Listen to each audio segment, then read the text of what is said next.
السلام علیکم ورحمۃ اللہ وبرکاتہ۔ کیسے ہیں آپ لوگ؟ میں امید کرتا ہوں آپ لوگ بہت اچھے سے ہوں گے۔ دوستو، آج کی اس ویڈیو میں انشاءاللہ میں آپ کو سنانے والا ہوں ایک ایسی نایاب سورہ مبارکہ جس سورہ مبارکہ کا نام ہے سورہ رحمان۔ یہ اللہ پاک کے پیارے نام کی طرح منسوب سورہ مبارکہ اور اللہ پاک کی مقدس پاکیزہ کتاب، جس کے اندر ہر موڑ پر بے شمار ہزاروں لاکھوں پریشانیوں کا حل موجود ہے، تمام طرح کی بیماریوں کا علاج موجود ہے۔ لیکن ہمیں صرف اپنے کانوں سے سورہ مبارکہ کی تلاوت سننی ہے انشاءاللہ، جس کی برکت سے تمام پریشانیاں، تمام بیماریاں، تمام دقتیں جیسے جادو ٹونا، بیماری، کالا علم، دشمن کی چال، تمام طرح کی بندش، کیسا بھی جادو، کیسی بھی بری آفت، بری بلا، کاروبار میں رکاوٹ، اولاد نہ ہونا یا کچھ دن تک کاروبار چلنا پھر رکاوٹ پیدا ہو جانا، یہ قسم قسم کی پریشانیاں آتی رہتی ہیں۔ انشاءاللہ جب آپ دل سے سورہ رحمان کو سننے کی عادت بنا لیتے ہیں، انشاءاللہ آپ ان طرح کی تمام پریشانیوں سے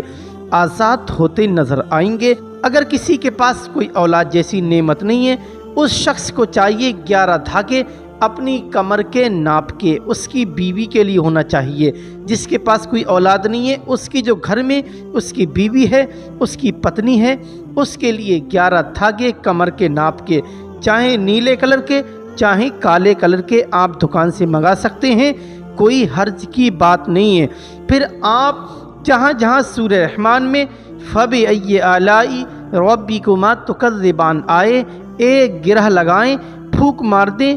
پھر پھونک ماریں۔ اس طریقے سے آپ جہاں جہاں فَبِأَيِّ آلَاءِ رَبِّكُمَا تُكَذِّبَانِ آئے، اتنی ہی آپ گانٹھیں لگائیے، دم کرتے جائیے اور اس عورت کے کمر میں باندھ دیجئے۔ انشاءاللہ چند ہی دنوں میں اولاد کی خوشخبری مل جائے گی، یا مسان ہوگا وہ ختم ہو جائے گا، کسی طرح کا جادو یا ٹونا ہوگا وہ ختم ہو جائے گا، کوئی اثراتی پرابلم ہوگی انشاءاللہ دور ہو جائے گی۔ تو دوستو، سورہ رحمان کا سننے والا کوئی بھی انسان کبھی بھی کسی کا محتاج نہیں رہتا۔ تو آپ کو چاہیے اپنی زندگی میں ماحول بنائیں، انشاءاللہ کم سے کم 3 مرتبہ سورہ رحمان دن میں کسی بھی ٹائم سن لیا کریں۔ چاہے کاروبار کی جگہ آپ چاہتے ہیں سورہ رحمان سے کیا کیا فائدے ملے، تو آپ اپنے مکان، دکان، کاروبار یا بزنس کے لیے سورہ رحمان روزانہ کم سے کم 3 مرتبہ سن لیا کریں، اور اپنے مکان میں آپ کم سے کم روزانہ 3 مرتبہ تیز آواز کے ساتھ اسی چینل کے ذریعے شروع کر دیا کریں۔ انشاءاللہ جیسے جیسے سورہ رحمان کی آواز آپ کے مکان میں جائے گی، انشاءاللہ اس کی برکت سے تمام دقتیں، تمام بری بلائیں ختم ہو جائیں گی، آپ کی زندگی میں بہار آئے گی۔ دوستو، یہ قرآن پاک اللہ کی مقدس کتاب ہے، آپ لوگ بالکل ویڈیو کو اگنور نہ کریں، اس میں تو ہر موڑ پر فائدہ ہے، بس آپ کو دل لگا کر سننا ہے۔ اگر آپ پڑھنا نہیں جانتے کوئی مشکل نہیں ہے، بس میرے دوستو آپ ایک مرتبہ ہی صحیح آپ اس سورہ مبارکہ کو ضرور سن لیں۔ اگر آپ جانتے ہیں اس کے بارے میں تب یہ ویڈیو آپ کو ضرور سننا چاہیے۔ انشاءاللہ میں آپ سے بہت امید رکھتا ہوں آپ قرآن پاک کو ضرور سنیں گے، کیونکہ قرآن پاک اللہ کی مقدس اور پاکیزہ کتاب ہے جو پیغمبر اعظم صلی اللہ علیہ وسلم پر نازل ہوئی، جس کا پڑھنا عبادت، چھونا عبادت، دیکھنا عبادت اور سینے سے لگانا عبادت۔ جب اتنی بڑی عبادت ہے، انشاءاللہ اسے پڑھ کر یا سن کر ہماری تمام پریشانیاں ضرور ختم ہو جائیں گی۔ تو آئیے بس اب دل لگا کر آپ اور ہم سب سن لیتے ہیں سورہ رحمان کی تلاوت۔ اعوذ باللہ من الشیطان الرجیم، بسم اللہ الرحمن الرحیم۔ الرحمن علم القرآن، خلق الإنسان علمه البيان، الشمس والقمر بحسبان، والنجم والشجر يسجدان، والسماء رفعها ووضع الميزان، الميزان ألا تطغوا في الميزان وأقيموا الوزن بالقسط ولا تخسروا الميزان والأرض وضعها للأنام فيها فاكهة والنخل ذات الأكمام والحب ذو العصف والريحان فبأي آلاء ربكما تكذبان خلق الإنسان من صلصال كالفخار وخلق الجن من مارج من نار فبأي آلاء ربكما تكذبان رب المشرقين ورب المغربين فبأي آلاء ربكما تكذبان مرج البحرين يلتقيان بينهما برزخ لا يبغيان فبأي آلاء ربكما تكذبان يخرج منهما اللؤلؤ والمرجان فبأي آلاء ربكما تكذبان وله الجوار المنشآت في البحر كالأعلام فبأي آلاء ربكما تكذبان كل من عليها فان ويبقى وجه ربك الجلال والإكرام فبأي آلاء ربكما تكذبان يسأله من في السماوات والأرض كل يوم هو في شأن فبأي آلاء ربكما تكذبان سنفرغ لكم أيها الثقلان فبأي آلاء ربكما تكذبان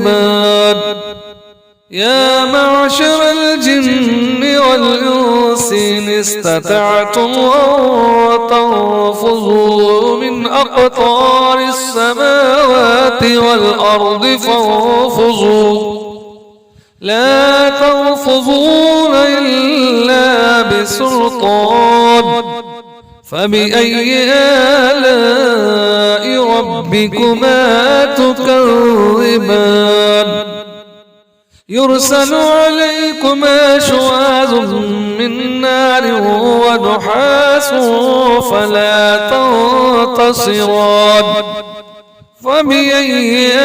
آلاء ربكما تكذبان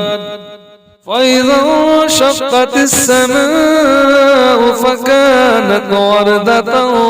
كالدهان فبأي آلاء ربكما تكذبان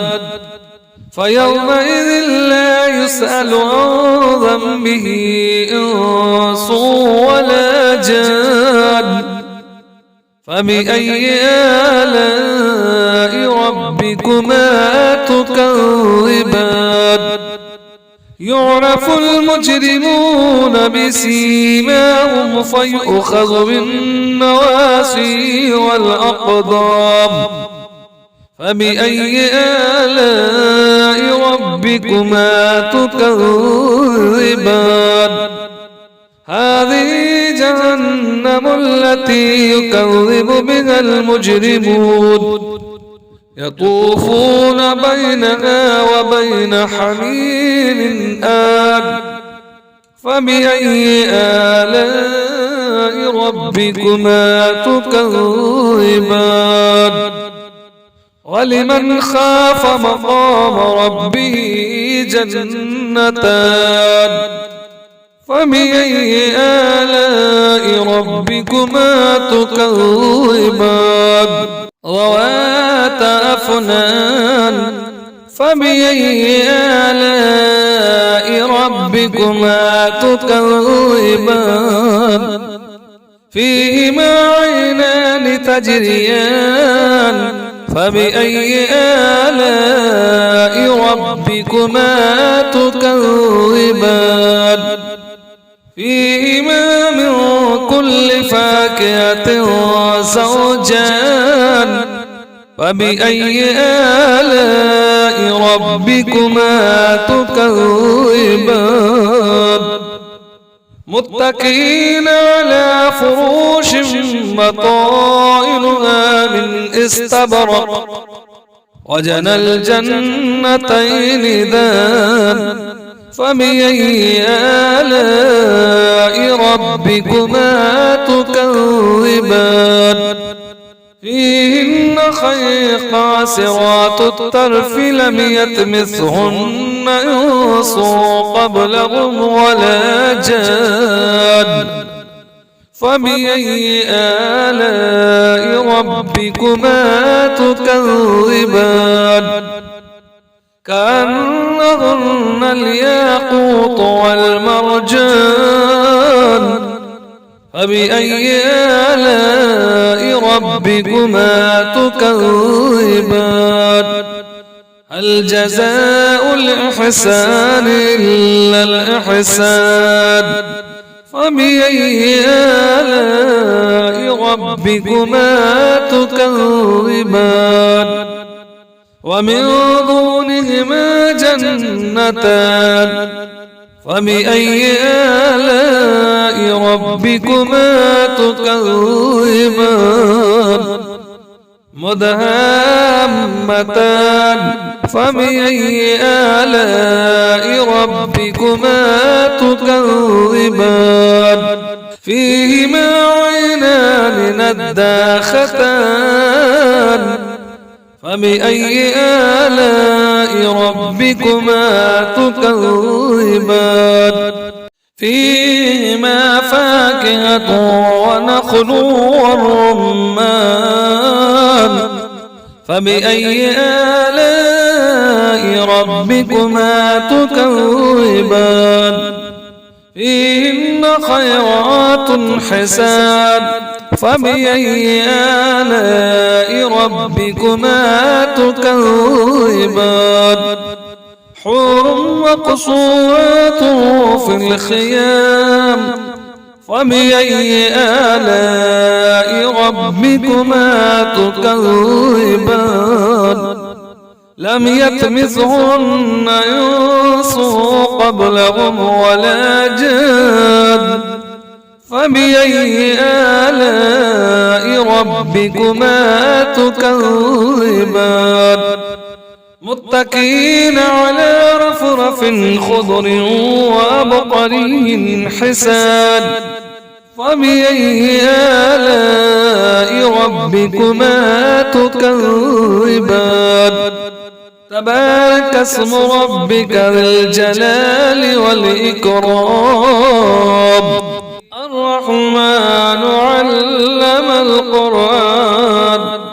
خلق الإنسان علمه البيان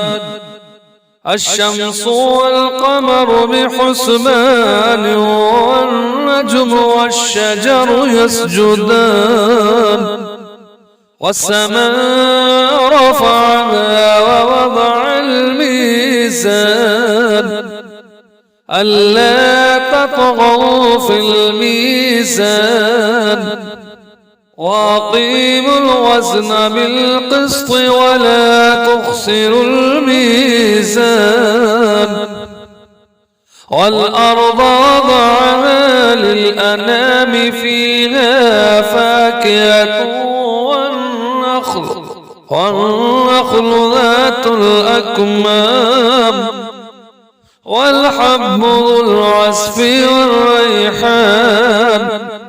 فبأي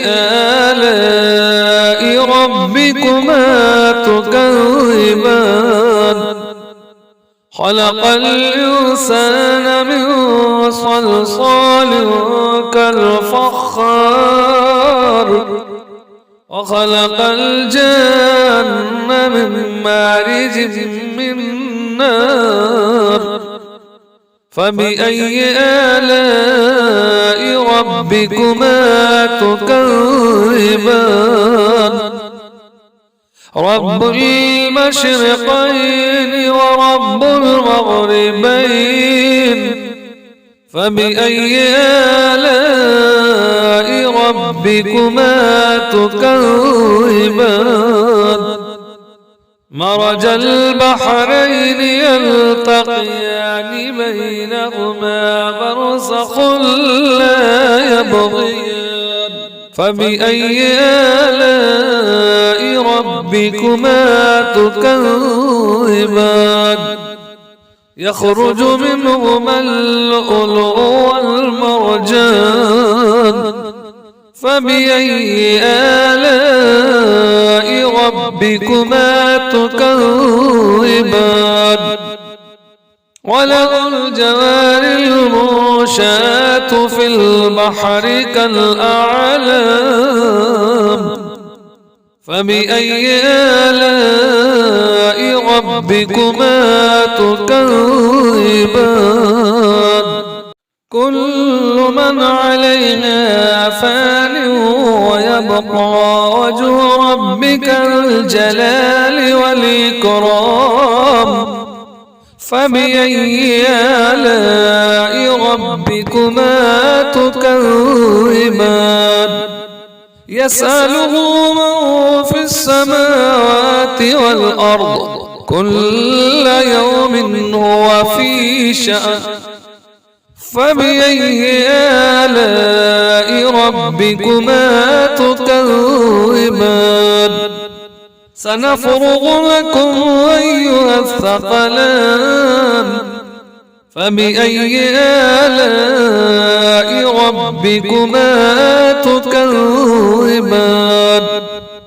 يا معشر الجن والإنس إن استطعتم أن تنفذوا من أقطار السماوات والأرض فانفذوا لا تنفذون إلا بسلطان فبأي آلاء ربكما تكذبان يرسل عليكما شواظ من نار ونحاس فلا تنتصران فبأي آلاء ربكما تكذبان فإذا انشقت السماء فكانت وردة كالدهان فبأي آلاء ربكما تكذبان فيومئذ لا يسأل عن ذنبه إنس ولا جان فبأي آلاء ربكما تكذبان يعرف المجرمون بسيماهم فيؤخذ بالنواسي والأقدام فبأي آلاء ربكما تكذبان هذه جهنم التي يكذب بها المجرمون يطوفون بينها وبين حميم آن فبأي آلاء ربكما تكذبان ولمن خاف مقام ربه جنتان فبأي آلاء ربكما تكذبان ذوات أفنان فبأي آلاء ربكما تكذبان فيهما عينان تجريان فبأي آلاء ربكما تكذبان فيهما من كل فاكهة زوجان فبأي آلاء ربكما تكذبان متكئين على فروش بطائنها من استبرق وجنى الجنتين دان فبأي آلاء ربكما تكذبان فيهن خير قاصرات الطرف لم يطمثهن إنس قبلهم ولا جان فبأي آلاء ربكما تكذبان كأنهن الياقوت والمرجان فبأي آلاء ربكما تكذبان هل جزاء الإحسان إلا الإحسان فبأي آلاء ربكما تكذبان ومن دونهما جنتان فبأي آلاء ربكما تكذبان مدهامتان فبأي آلاء ربكما تكذبان فيهما عينان نداختان فبأي آلاء ربكما تكذبان فيهما فاكهة ونخل ورمان فبأي آلاء ربكما تكذبان فيهن خيرات حسان فبأي آلاء ربكما تكذبان حور مقصورات في الخيام فبأي آلاء ربكما تكذبان لم يطمثهن إنس قبلهم ولا جان فبأي آلاء ربكما تكذبان متكئين على رفرف خضر وعبقري حسان فبأي آلاء ربكما تكذبان تبارك اسم ربك ذي الجلال والإكرام صدق الله العظيم.